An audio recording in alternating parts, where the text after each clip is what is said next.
this is not the sort of video I would do. This video requires an encyclopedic knowledge of players all over Europe. And as you know, I don't have an encyclopedic knowledge of players all over Europe. But worry not, because I've got an encyclopedia instead. So the information is sound. Well, it's as sound as the encyclopedia, I guess. But there's lists of players on there that surprised even me, I've got to say. Players that I think will be of massive interest to West Ham. Players I think West Ham should certainly be looking at. Whether they're players that would be of interest to David Moyes, I don't know. Obviously, you look into it and you look at the whole team ethic and everything that he's got going on there. He's not just, we know Moyes, he's not just scouting for ability anymore. Moyes is scouting to see what your character's like, your personality, and also for injury as well. I think for too long we haven't done that. Anyway, my interest in this particular subject was spiked a few days ago. Myself and Gio did a video. We were talking about a number of players, and I knew Jesse Lingard's contract was expiring, but we got onto the subject of Tarkowski, and I thought, and Gio mentioned it, I thought, actually, that's right, his contract is expiring at the end of this season. And certainly, for all the reasons I've discussed in the video a couple of days ago, I know Gio did a video last night on it as well, Tarkowski's going to be of interest to David Moyes because, well, he was willing to spend 30 million on him last season, wasn't he? So why would he not want to pick him up on a free? However, you start scratch beneath the surface. How many of these players are there out there? Well, lots at the moment. Absolutely loads. And we're going to take a look at them. I'm actually going to need my glasses for this, let's be honest. Now, the interesting thing about this situation is you've got to look at the financial health, if you like, of the Premier League. And if you like, if the Premier League is financially healthy, there are certainly a lot of clubs around Europe who are on their sickbed, to put it that way. Now, the reason that the Premier League following COVID is healthy, that somehow, and I'm not sure how they did it, I think they might have had to go get government permission to basically just renew the last deal. The last deal, if you remember, is with Sky, it's with BT, and Amazon get some games as well. I think they had to get it ratified by the government, something like that. But they were allowed...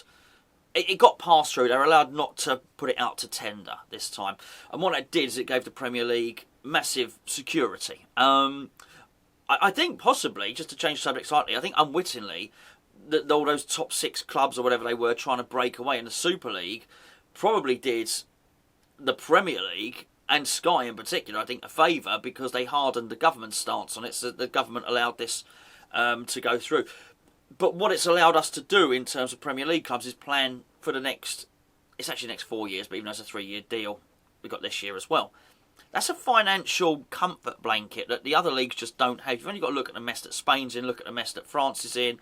Couldn't tell you about Germany, but certainly the Premier League was strong financially anyway before COVID. It's come out of COVID as easily the strongest league. So what it means is the Premier League continues to have its spending power. Now, I had a little look at other players who are out of contracts. And I'll tell you what I'm using here. I'm using transfermarket.co.uk. I say my glasses. I was still squinting to look and see what it was. The list of players who are available on frees is vast. It really is. Now, I think a lot of this has come down to the fact that a lot of these clubs can't quite afford to give these top players the contracts that number one, the players would like, and that the clubs would like to give them. They just can't afford it. The biggest example of that is Lionel Messi. Lionel Messi wanted to stay at Barcelona.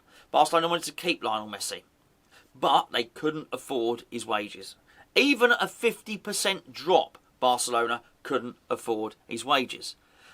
Now, there are going to be a lot smaller examples of that, and I'm going to mention a lot of clubs now. I mean, we're going for it now. The first couple on here, we'll forget it. But I mean, Kylian Mbappe, he's out of contract. Paul Pogba's out of contract. I didn't really think about the first one. I guess we all know about Pogba. These are not players who are going to sign for West Ham. But I'm going to mention a lot of players now. And your initial thought was, hold on, these aren't going to sign for West Ham, these people. You've got to change your perspective. And I think you've got to look at it from what I said in the video a few days ago, which was West Ham are now an attractive proposition for a lot of these players. These players may not have considered signing for West Ham in years gone by. Now West Ham are financially healthy and we're playing at the top end of the top league in Europe. So, I mean, the first guy I'll go to is Kessie from AC Milan. Previously, would a player from AC Milan really look at West Ham twice? No, I think not. Now, West Ham are a massively viable option. Obviously, when I'm saying this, what the name's going to give out, take it, I understand. If Chelsea come in, they're going to go there, all right? If Liverpool come in, they're going to go there. But let's just suppose that they're not. I'm just going to highlight a few players who West Ham might be interested in without breaking the bank massively, okay?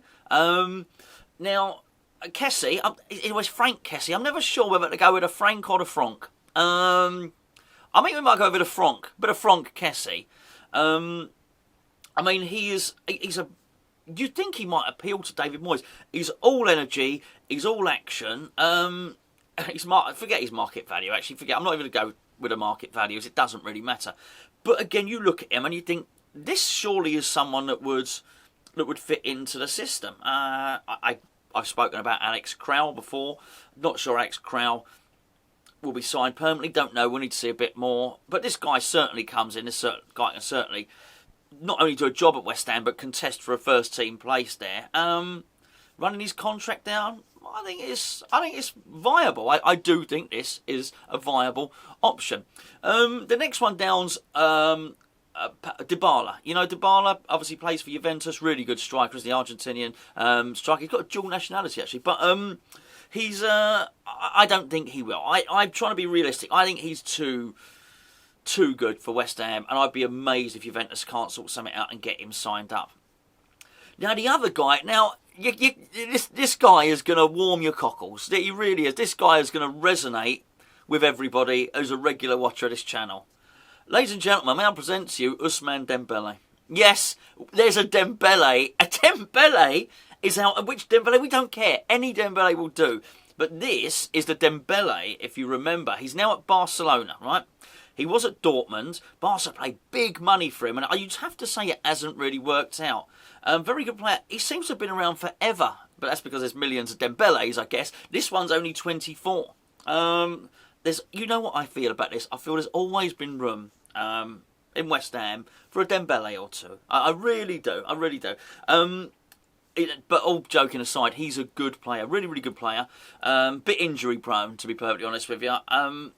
Just thought it was an interesting one. Did you know this? Rudiger is out of contract. Again, I'm not saying we'll get him. I like him. Good player. You'd imagine Chelsea... You've almost got to discount the Premier League ones to a certain extent, because if Chelsea really want to renew his contract, they'll do so.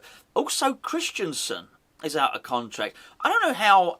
I did have a little look through. I thought, how accurate is this website? But actually, all the guys that I know to be out of contract are on here as well, on this list. Amazing. I think Gio mentioned this guy at Marseille, Boubacar Kamara, out of contract again.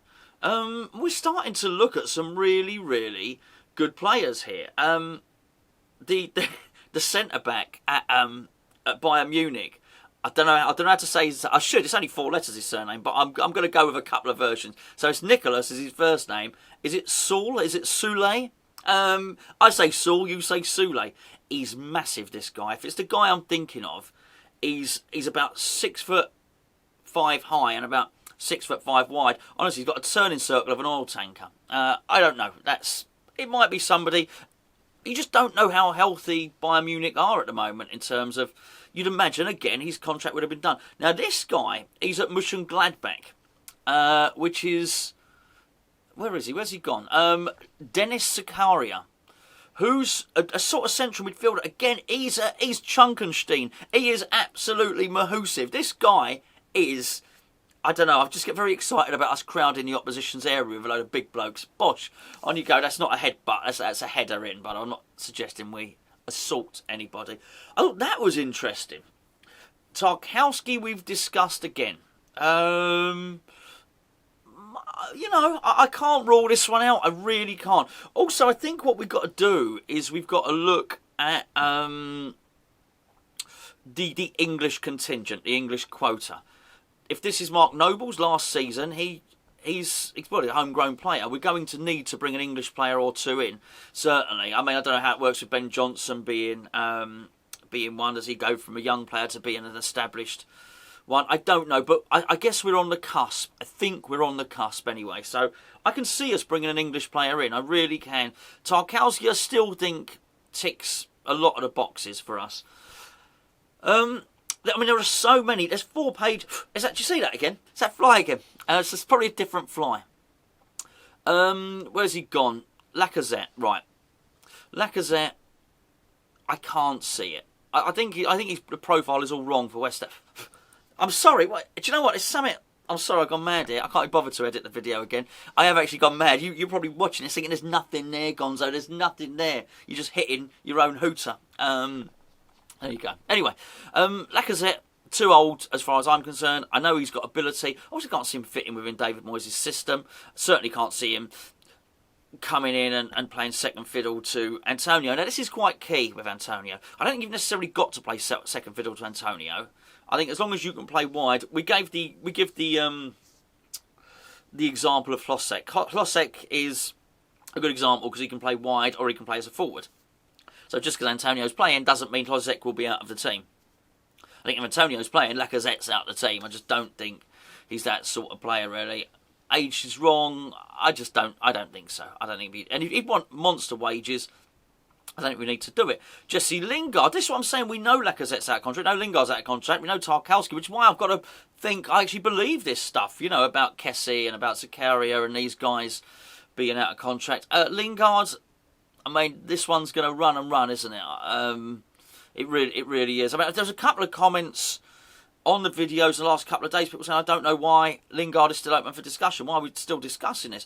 Oh, I do. I mean, this is very, very relevant. The story is there. That's why it keeps coming up. He played for us last season. He had the best form he's ever had in his life at West Ham. West Ham certainly wouldn't be in a position where we want to turn down somebody that can, you know, whatever, get 9 goals and 8 assists in 16 games, whatever it was. Might have that slightly wrong, but I'm not a million miles away. An England international for free, of course it's a conversation. You can't.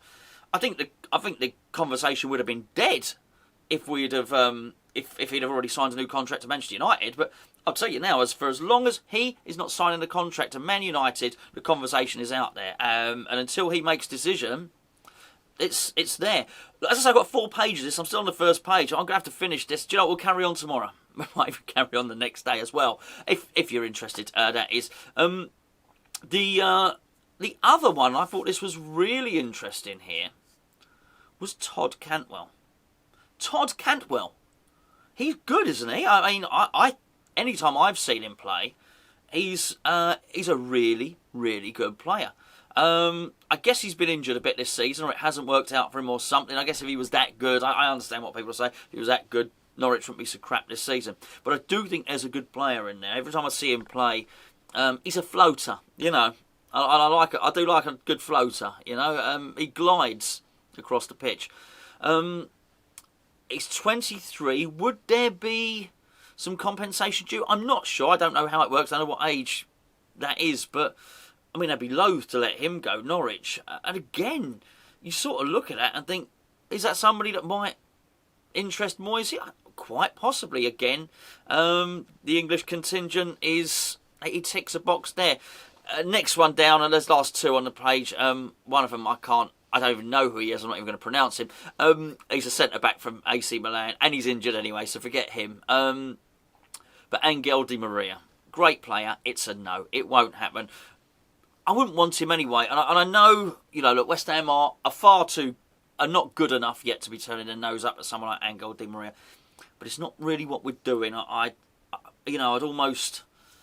I prefer a lot of the others. I'm not sure we need a 33-year-old guy from Paris Saint-Germain and all the wages it brings with it and all of that sort of stuff. I don't think he'd come in. Do you remember he left? He was really good when he first signed for Man United. Then he left because his house got burgled, if I remember correctly as well. And he thought, I've just got to get out of this. I've got to get out of this. I've got to get out of this place. Got to get out of this country. I think it was quite a no. Actually, I don't remember exactly, but it wasn't a particularly pleasant experience for him. That's for sure. But I just think there's some really, really good options there. And when you look at the money, when you look at what we've got to spend, We don't know what we got to spend, but we certainly know that there are going to be free wages there. Some of these guys who might not, these guys are free, by the way, next summer. But if they're in a foreign league, they can sign a pre-contract with West Ham from January the 1st. So people like Zakaria, people like Franck Kessie, Franck Kessie, they can sign the one player also I've mentioned, I know people are going to, we've spoken about him before, I just left him, is Belotti, of course, at Torino, who is a good player, 27, you think, a good age as well. These guys can sign pre-contract with West Ham from January the 1st. The other thing that you've got to remember is they may well, all of these players aren't going to leave on a free. Some of them will sign contracts with their clubs, some of them will leave on a free, but some of them, their clubs will want to sell just to get a little bit of money now. So, I mean, let's take, you know what, let's take old Franck. Let's take Dembele. Let's do with Dembele as the example. God, videos running, that's what I mean, we'll have to do a number of videos doing this. Let's say Dembele turns round and he says to Barcelona, I ain't signing a new deal, I don't want a new deal with you. Barcelona got a decision on their hands. Okay, do we let him go in the summer and then pay him all his wages, could be on big wages from now until the summer, basically probably pay him another 4 or 5 million from now until the end of the season, and then lose him for nothing? Or even if somebody were to come in with 5 million now, do we take that? I don't think a Premier League club would. So I don't think Burnley will with Tarkowski, for the pure and simple reason I think Burnley will look at it and think actually it's actually not worth our while accepting that money. Let's keep Tarkowski, stay in the Premier League and then collect our 150 million, you know, for another season in the Premier League. I don't think you've got that at Barcelona at all. And I also don't, because, well, number one, because Barcelona aren't fighting for relegation. It's not going to make that much of a difference whether Dembele plays for another half a season or doesn't. They've also got a pretty good winger there at the moment who's doing rather well. Anyway, so I just think there are going to be some of these guys here who are leaving, who are saying, I'm not signing a new contract. You might be able to prize them out for not much money. So we don't even need this massive amount of money even in January. Go and have a go for some of these guys. Have a go. It's the same with a lot of them. Man United, I think, are in exactly the same position for the reasons that I said the other day. It needs to work, doesn't it, for Jadon Sancho? It needs to work for Rashford. There's a lot of things that need to work. Ronaldo has to play. There's not a lot of option for Jesse Lingard to do much there. And if he's not there, it's not like they have to keep him so they don't get relegated and something like that. Selling Jesse Lingard, as rich as Man United are, Man United don't want to lose loads and loads of money. I don't know. They might, to be fair, they might have their focus on Paul Pogba. That's going to be a much bigger loss. But I tell you what, actually on Pogba and Man United, and that has nothing to do with West Ham, but if they lose Pogba for nothing, Man United have got only themselves to blame. Because even as an outsider looking in, he has been given every hint possible ever since he's gone back there that he wasn't going to sign a new deal and he wanted to leave. Honestly, he flashes his knickers at any club. He really does. His agent can't stop gobbing off. It was really obvious. If Man United have let it get to this stage, thinking, oh, well, he'll sign a contract eventually, they've probably not been paying too much attention. As every time he leaves and goes and plays for France, he slags off Man United. Which is, whether you love or hate Man United, you shouldn't really be doing it. You don't want your players to go away. And they shouldn't be doing it. He shouldn't be going away with France and slagging the club off that pays wages. Anyway, so they've probably tied up with that rather than Jesse Lingard. But anyway, really interesting. If you enjoyed this, great. There's another one tomorrow. If you didn't enjoy it, don't watch the one tomorrow. Slightly different from the thumbs up and the thumbs down, isn't it? Anyway, you give it a thumbs up if you want. Give it a thumbs down if you want. They don't show the thumbs down anymore. Have you noticed? They've taken that. So it doesn't really matter how. You could just produce loads of crap videos and you can't see if anybody does that. Please don't do that, though, because it's not very good for the algorithm, apparently. Anyway, I'll catch up with you tomorrow.